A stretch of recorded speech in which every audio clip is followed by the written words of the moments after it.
Hello everyone and welcome back to another AFK Journey video. In this video we're going to be going over the top teams I'm going to be running for Supreme Arena in this week on my main account and also on the pay to win account. As you can tell on the main account we are rank 9 right now and we're going to get into it. But this is now week 16. We're getting towards the end of the Chains of Eternity season. But let's go ahead and jump right in. So team number 1 is going to be the budget Bonnie, Tassi, Stroll team for players who do not have Tailene. I think this is the best version you can run. Having Tassi and Bonnie both protected on the wilder tiles, and having Haven soul pacted by Thorin, and also getting the benefit of Damien Charms to make her as tanky as possible so that she has the maximum chance of surviving until she can cast her ultimate, further like protecting your team and keeping you alive. Bonnie will be ramping up damage, and Tassi also dealing damage and has solo potential at the end, and this is with the Storm Strike spell to further nuke the opponents. And I think this is a great team that has been doing very well for me consistently every week. So team number 2 is going to be the Iron Nuke combo with Arden and Odie on the tiles, because they are my most Paragon upgraded heroes and they both can do pretty well on these faction tiles. Arden for AoE damage and Odie for single target damage. And with the Harmonic spell we're going to be getting that massive attack buff and also haste boost when your allies have above 50% health ratio. And for Wild faction you're almost going to guarantee that for your concealed allies. And Lily May at the beginning of the fight, she's untargetable. She's also going to get the benefit of that buff to increase all of their damage and give them haste. So this comp, you might be thinking, well, isn't it better to run Nero, for example? Like, let's just say you didn't want to run Lily May and then you run Nero off to the side. The problem I have with this is, first of all, Nero's charms are not going to benefit anyone. That is a waste. Number 2 is it does counter enemy Lily May. However, pretty much anything else that the opponent brings, this is going to be strictly worse than running, for example, a Paragon upgraded Lily May, which a lot of people have, who also has charm set because like you're using her in Ravage Realm. And so for all of those reasons, that's why I recommend just go for your strongest team. It doesn't have to counter everything, because even the Nero version, it isn't foolproof. The opponent can bring Dunlinger to counter you, or they can bring a team, a Wild faction team that is not as susceptible to crowd control and still be fine. But I like to run Iron on this map because all of the tiles are very grouped up. Iron is able to easily hit multiple enemies. And if you're using these teams on offense, which you should be, that's just what I do as well, you can just pick the defense on map 2 or 3 because they have the same map.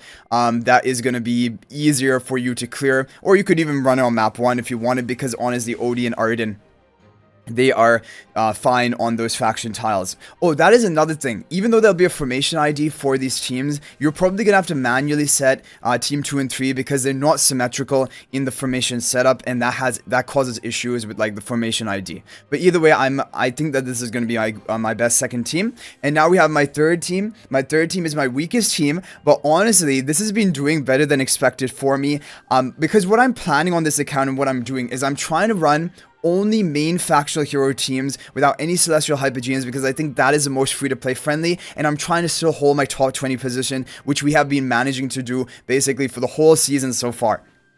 In the past couple of weeks, we have been using only main factional heroes. So the Surging Spell, now look at the positioning we have here. I definitely wanted to have Shakir and Brutus on the faction tiles because I want them to be teleporting into the enemy team.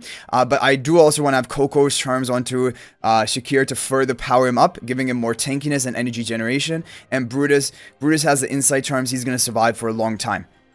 Now, what else I did, I want Vala to be protected. So how you can do that is you can put it behind other heroes, but don't put it in the rearmost, because then if the opponent has like Graveborn faction talents, or if they have Bonnie debuff, then this is going to spare the Vala for a while, and she's not going to be targeted immediately. Ludovic will be taking the aggro, but he immediately has like his Everbloom field on top of himself to heal himself up immediately.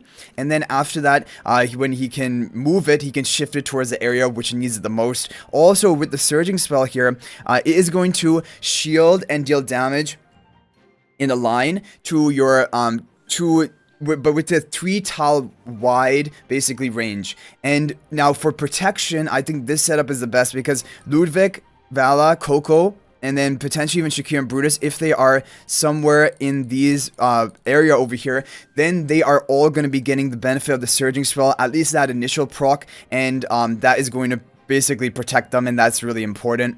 Now, if you don't have Vala, for example, I think you need to run some other form of damage. Well, not even necessarily, to be honest. You could even go for something like Rowan and just try to boost up Coco to provide damage reduction, because Shakir can actually kill everything. And in a lot of fights, usually what ends up happening at the end is Shakir is actually killing everything. So Rowan could be a fine option.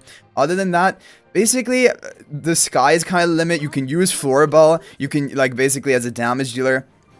But I would use some long-range damage dealer, maybe energy booster, maybe Hugin, maybe crowd control, something like that. But now we're going to move on to the pay-to-win account. Okay, so on the pay-to-win account for team number 1, it is going to be the standard Talion, Tassi, Bonnie comp with Haywin. What I'm planning to do is I definitely think you should run Tassi and Bonnie on the tiles, because when Tassi is off the tile, there is a chance that she gets nuked with an enemy Storm Strike spell, and I want to avoid that. I'm trying this week to have Damien Charms onto the Talion. I want to see whether that will do better than, for example, having the Damien Charms onto the Haywin, because I haven't tested it that much. So I'm going to be testing that this week. You guys can let me know your opinions in the comment section down below. Okay, so team number 2 is also going to be an Iron Nuke team on this account. However, it is much more firepower with the Lenya, who can deal massive damage, along with the Shmira as well. And we're going to have Lily May to interrupt the enemy, and as well as deal damage at the beginning of the fight. Again, this is a very high power nuking team. I was considering running Nero rather than the Lily May, but I ultimately decided, for the same reasons, better to run Lily May here rather than Nero. And Shmira has massive kill threat. Also, the Lenya is going to be dealing damage from the beginning. Iron, he can group up the enemies to allow Lenya to focus them a little bit better, and Lily May is going to interrupt and interfere with the opponent. I definitely think Shmira is a strong option. You should run her on the Wilder faction tiles, and she does well with pretty much Surging spell, Harmonic spell, Storm Strike spell. All artifacts which are good in PvP are good for a Shmira comp. But I'm excited for this team. I think it should work out pretty well. The only kind of issue with this one is that Iron is a bit susceptible to being killed, and Lily May as well. After she comes out of Rainstorm Ballet, she can be targeted, and the opponent could kill them, and then that is going to reduce the duration of my concealed effect. But overall, this is still a very strong team. And Iron, if he's taking the enemy Lily May interruption, that is going to allow a free alternate cast for Shmira, who is going to be casting right after the Iron, basically. Okay, finally, we have team number 3, which is going to be the Athalia comp. These maps are really awkward. There's not even a single map where you can have a single hero on the faction tiles that can also benefit from a charm bonus in front of them. So I can't run Hugin here. He's not going to give his true damage charm to Athalia. So I was like, okay, let's pass on Hugin. Let's run the other light bearers, which are upgraded on this account. And definitely, if you have Siren available, I recommend running him to block the opposing artifact. That buys more time for Athalia. And also, he has kill potential. He's going to have the energy boost from the main Frester here. Frester is just the meat shield. They're on the same row to get that shielding at the beginning of the match. Sonya is going to be buffing up Athalia and Vala to further increase their stats and damage, and Vala will have a bit of kill potential, but it's mainly all about Thalia and the Hogan, which are going to be soloing at the end. So this is, in my opinion, the best team I can run from this account for the Athalia Lightbearer comp. However, if you don't have Athalia, that's fine. Now I'm going to show you a Harak team that you can run. Okay, so this is the team that I'm recommending for right now for a Graveborn team, also using Siren to block the enemy artifact, and Siren has kill potential of his own. Ludwig is going to be here to apply the Graveborn faction talents, but also because he can heal and sustain your team. Torn is a great tank, protecting the Siren, and we have the Lightforge artifact onto Harak. Now, the thing with this comp is, of course, Bonnie debuffs can go off onto your Harak because he's rearmost, because he has the Lightforge.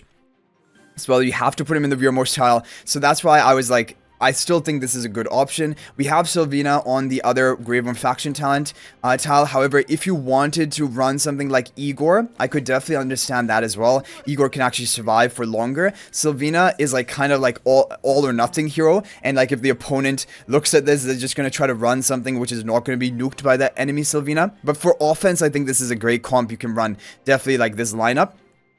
And but yeah, for defense, I think this is fine as well. So that is going to be it for all of the top teams for both accounts. Hopefully using these teams, you're able to get a high ranking this week and hold it. And again, you can use these teams on offense as well. But thank you guys for watching. If you're not already subscribed to our YouTube channel, please smash that subscribe button. Also, feel free to join my AFK Journey Discord server. There's a link to that in the description of this video. But I'll hopefully see all of you in the next video. And until then, everyone, peace out for now.